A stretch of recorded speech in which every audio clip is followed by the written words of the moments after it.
We are on the path to an extreme water shortage by 2030. And the largest water user in the US is power plants, which account for 49% of the demand. Most of this water is used for cooling, especially in evaporative cooling towers, which are the most common systems. And this costs $75 billion a year globally. And the problem is only getting worse. While installed capacity is expected to increase by over 50% in the next 20 years, the amount of fresh water on Earth is remaining the same. And the availability of water is becoming a major bottleneck in delivering power. Finally, as vapor leaves these cooling towers, it typically forms large plumes that can pose regulatory issues, and some plants have to curtail their generation in order to reduce the amount of visible plume. Let me introduce you to Bill, the operator of a 250 megawatt power plant. Bill's plant uses as much water as 100,000 people residentially. And Bill's main problems are the $5 million a year he spends on water and treatment costs, as well as the fear of joining the list of power plants that had to temporarily shut down due to water scarcity. So how does this plant use so much water? Cooling towers take the hot water from the power plant steam cycle, make a portion of it evaporate, which cools down the remaining water. This vapor is then forced out the top of the tower using a fan and is lost permanently. That vapor can then mix with the ambient air, causing it to cool down and condense into form liquid water droplets that you can see in a cloud-like plume over a cooling tower, or you can see here in our lab-scale cooling tower device.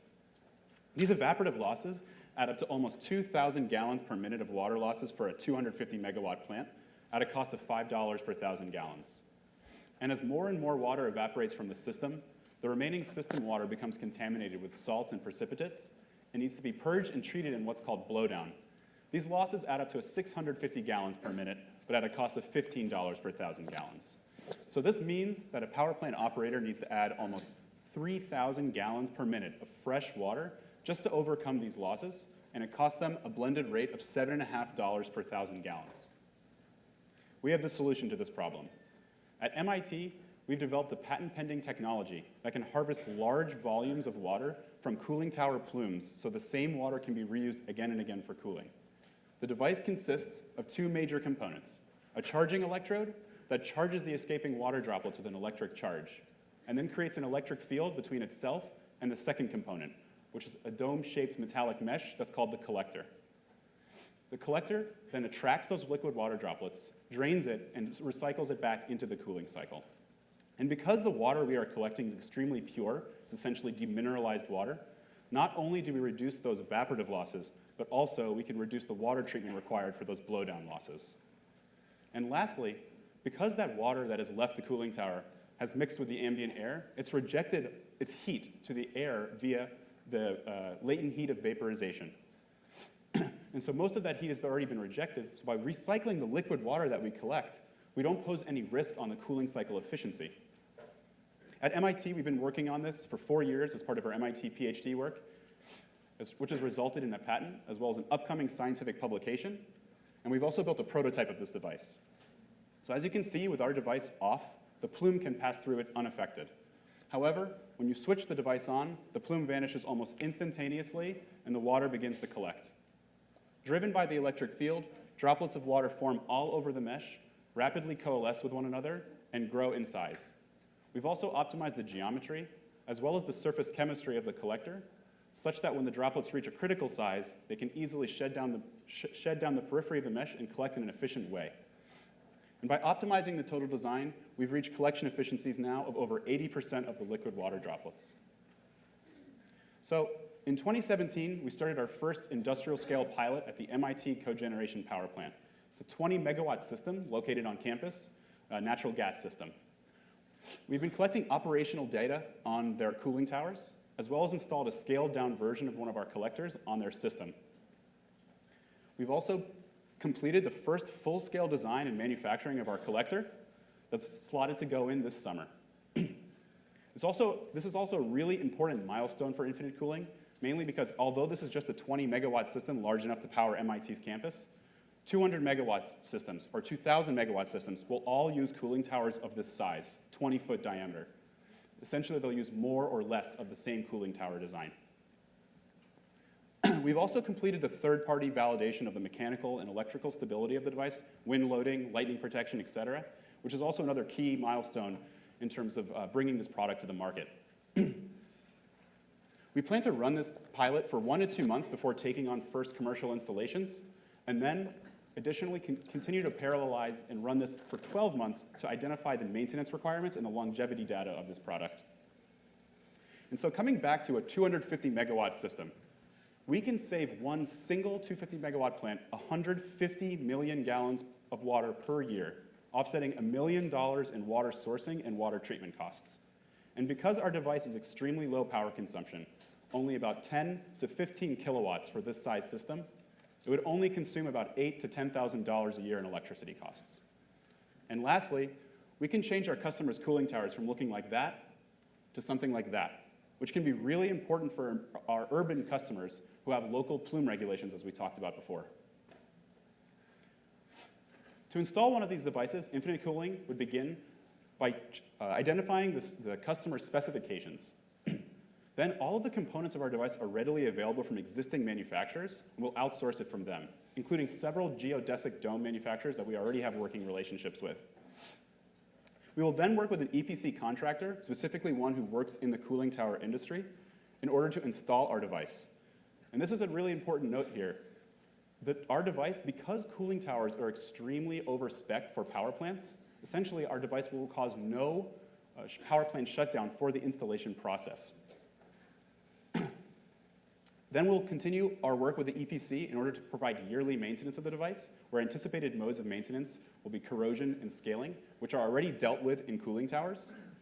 And essentially, however, the product lifetime will be on the order of the cooling tower itself, 10 plus years.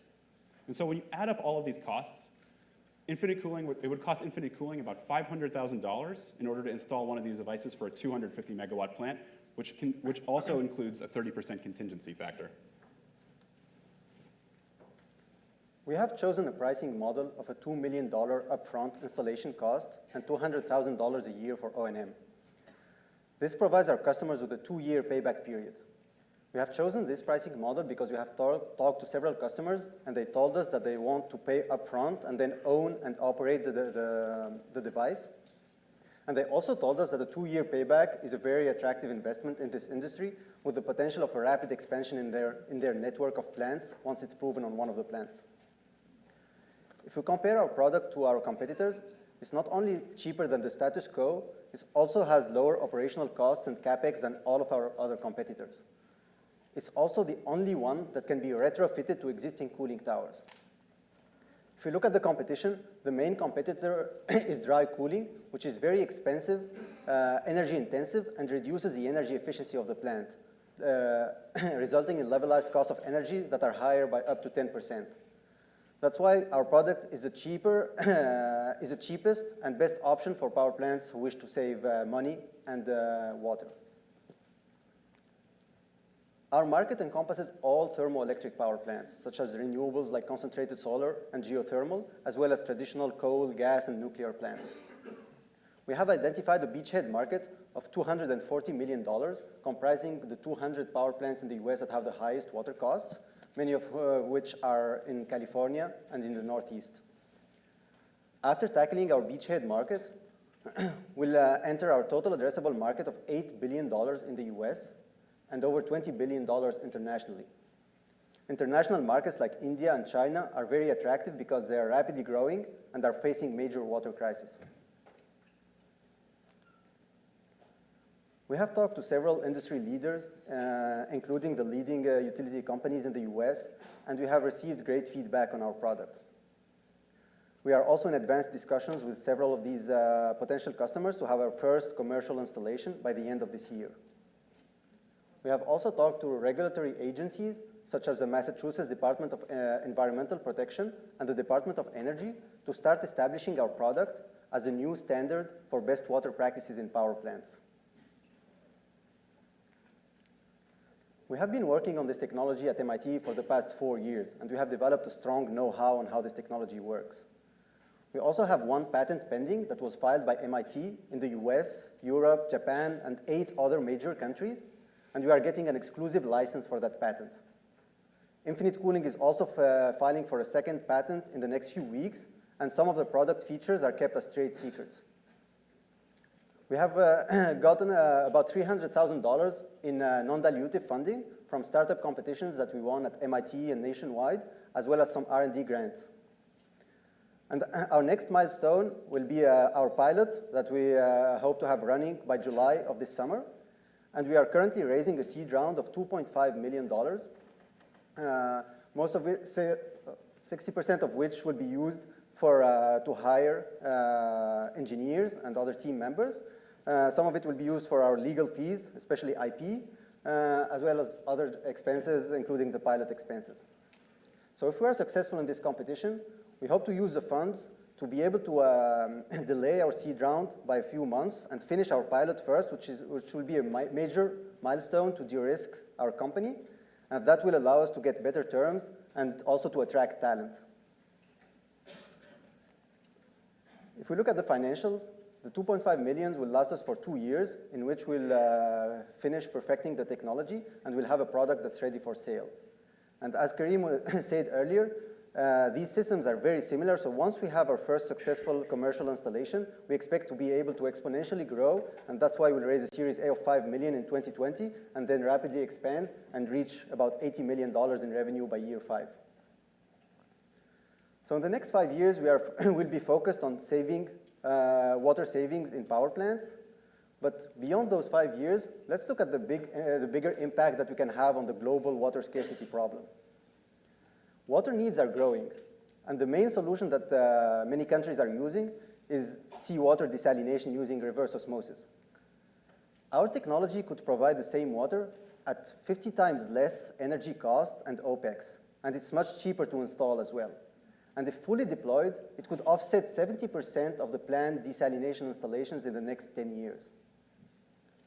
Let's look at a concrete example right now. Cape Town.